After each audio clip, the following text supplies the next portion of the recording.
Euh, certains collègues ont insisté pour dire qu'il y a un enjeu, justement, du résultat de cette proposition vis-à-vis des élections européennes. Les citoyens européens sont demandeurs d'une protection pour leur santé.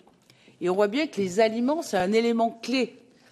Alors, d'un côté, on voit que la Commission s'active pour dire on va augmenter la transparence. Mais quand je vois dans le texte et aussi vos propositions, Madame la rapporteure, qui font des propositions qui sont en régression, je vais vous prendre 2-3 exemples. Quand je vois que vous proposez qu'il y aura une divulgation après publication de l'avis scientifique de l'EFSA et non pas avant. Or, l'objectif, c'est d'avoir accès aux données avant l'avis scientifique proposé par l'EFSA. Eh bien, vous êtes en désaccord là-dessus.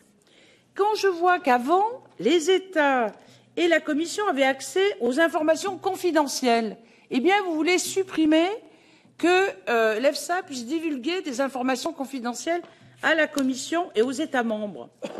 Quand je vois que, regardez sur le glyphosate, on demandait des études complémentaires, eh bien, vous dites c'est seulement l'EFSA qui doit le demander. Ben non, il faut que ça soit la Commission, il faut que ça soit les États membres, il faut que ça soit le Parlement européen qui demande à l'EFSA de faire des études complémentaires. Vous êtes en train de restreindre, si vous voulez, l'accès à l'information. Et alors, quand vous me parlez d'informations confidentielles, mais quelle information confidentielle? Quand on demande d'avoir accès aux études sur la santé et l'environnement, en quoi ces données sont confidentielles et secrets d'affaires au niveau des industriels?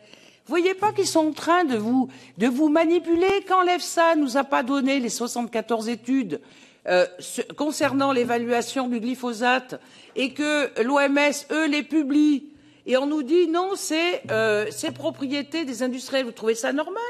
Quand j'ai demandé à l'ECA pourquoi, c'est quoi la confidentialité, ils me disent mais il n'y a rien de confidentiel. Mais par peur des avocats des industries, vous voyez, l'industrie dit c'est des informations confidentielles. Alors mettons les choses sur la table.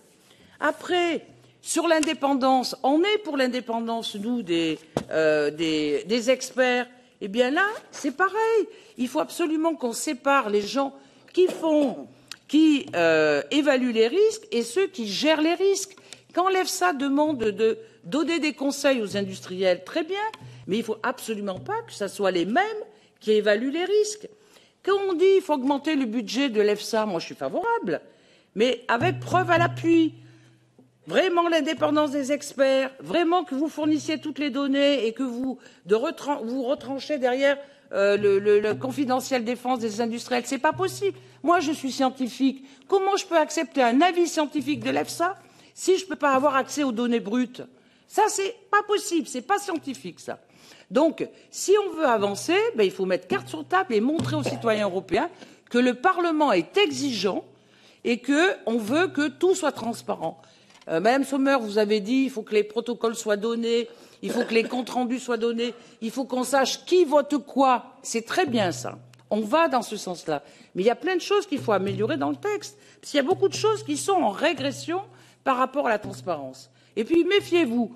Plus on parle de transparence, souvent, plus c'est un moyen pour diminuer la transparence. Donc, soyons exigeants par rapport à nos électeurs.